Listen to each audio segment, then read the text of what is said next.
Two. Hey guys, hope you guys are doing great and enjoying your downtime right now. I thought maybe we'd get into another little video for you guys. Hopefully, you guys dig these videos and they're helping you just kind of get through the time and getting your mind on something a little different too. It's important that you guys grow in every area of your life. I can't stress that to you enough. And so your body, mind, and spirit. And so it is important to grow in your understanding of spiritual things. We're going to talk a little bit about sloth today. Sloth is laziness, and laziness happens. You might think, "Man, well, I'm not lazy," and that might be true. You might not be lazy, but we're going to talk about it anyway because it's important. And laziness comes to us in many different ways. We can be depressed and we fall into laziness. So laziness sometimes isn't really the issue, but it's something else, and then something else leads into laziness or sloth. You know, that's an old word, sloth, but it's kind of cool, huh? Sloth. Let me read a passage of scripture though from 2 Samuel, and this is from the life of King David. And it says it happened in the spring of the year at the time when kings go out to battle that David sent Joab and his servants with him. And all Israel, and they destroyed the people of Ammon and besieged Rabbah. But David remained at Jerusalem.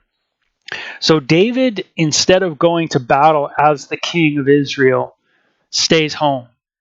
And he stays home. We're not sure exactly why. Maybe he thought that, hey, he's already gone to war enough. And let's face it, King David, if you know anything about this guy's life, man, he was a warrior, to say the least. And so maybe he was just tired. But it's interesting that in the time when he should have been at war, and that's what the passage says, that in the spring of the year, at the time when the kings go out to battle, it says David didn't go. He sent his commanding officer Joab to the war, and he stayed behind. And so David struggled with a lot of depression. If you read the Psalms, some of them are so sad because David says he can't even move. He's so much in pain and turmoil inside. And you think, oh man, how can a guy who's close to God, a man of God, be like that? Have such struggles. Well, just because you're a man of God doesn't mean that you don't fall into sinful behavior. Sometimes it's destruction. It just destroys your life. Sorry about that. So you can be a man of God and still really go through a lot of hardship and struggles in life, and he certainly did. And because of some of those struggles, man, he paid a heavy price. There was some ramifications that were really heavy that went on. Some things that happened to him, though, were just because he was a man of God and people didn't like him. And so sometimes he had to go, he went through a lot of trials just because of his stance for God. But notice in this passage, it says he should have been off to battle, or he at a time when kings went off to battle, he didn't. And it says when it happened one evening that David arose from his bed and walked on the roof of the king's house. He couldn't sleep, obviously. He was kind of tossing and turning. And it says, and as from the roof he saw a woman bathing, and the woman was very beautiful to behold. So David sent and inquired about the woman, and someone said, Is this not Bathsheba, the daughter of Eliam, the wife of Uriah the Hittite? Then David sent messengers and took her, and she came to him, and he lay with her, for she was cleansed from her impurity. What this means is that King David, he not only looked at her and saw her from his rooftop, but he also inquired about her. And even though he knew who this woman was, because she was married to one of the mighty men in his army. So this wasn't like a Joe Blow from way out there, but man, this was a guy that lived close to the king.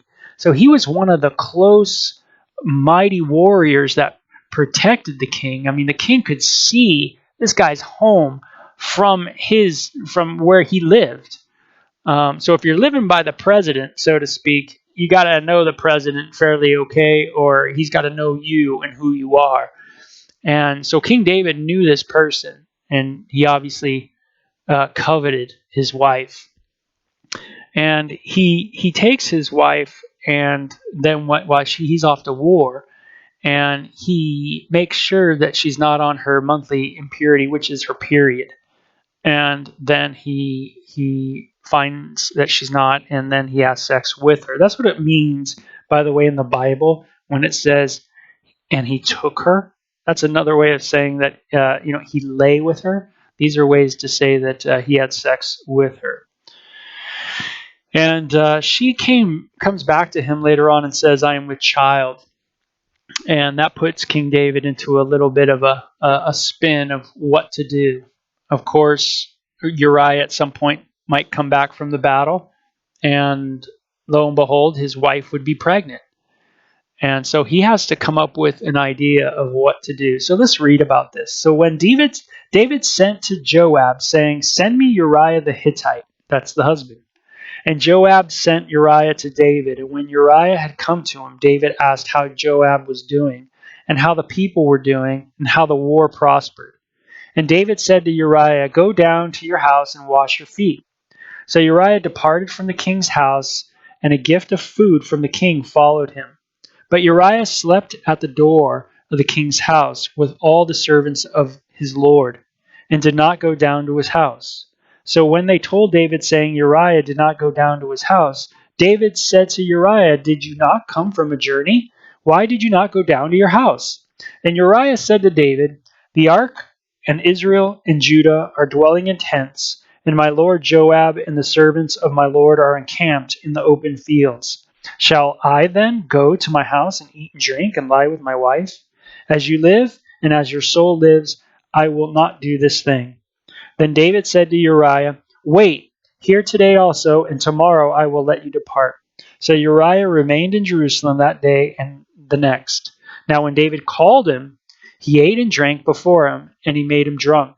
At the evening he went out to lie on his bed with his servants of the Lord, and he did not go down to his house. In the morning it happened that David wrote a letter to Joab and sent it by the hand of Uriah. And he wrote the letter saying, "Send Uriah to the forefront of the hottest battle and retreat from him, that he may be struck down and die." Pretty radical, man. David tries to get the dude drunk, tries to kind of wine and dine him, say, "Hey, dude, go back to your wife, have some intimacy, enjoy, blah, blah, blah, blah." And Uriah he first says to King David, "No way, dude, I'm not going to do that. All my friends are battling. I'm not just going to go be with my wife and that kind of thing. There's no way." And he's a man of valor, man, a man of respect for sure. And he loved his brothers in the battlefield. So he would not go to his own house. He would stay with the army. And so when David got him drunk, he was hoping that maybe he'd get him drunk, and maybe then he'll go and be with his wife, lay with his wife. And that would cover up the infidelity. But Uriah would have none of it. He got drunk, but he didn't get that drunk, and so he ended up kicking back with the army once again. So then David, his last effort is that he gets a hold of Joab, his commander, and what does he say to the commander? Put Uriah in the front battle, have him face the hottest warfare, and make sure he dies. And super sad. And that's what happens. And it isn't for a while that David is not his plot is not uncovered, and so he lives with this heavy hand upon him, and God's heavy hand, if you will, pressed on him, and he feels it. He knows he needs to come out and just confess. And so sometimes we get a good idea of how important confession is.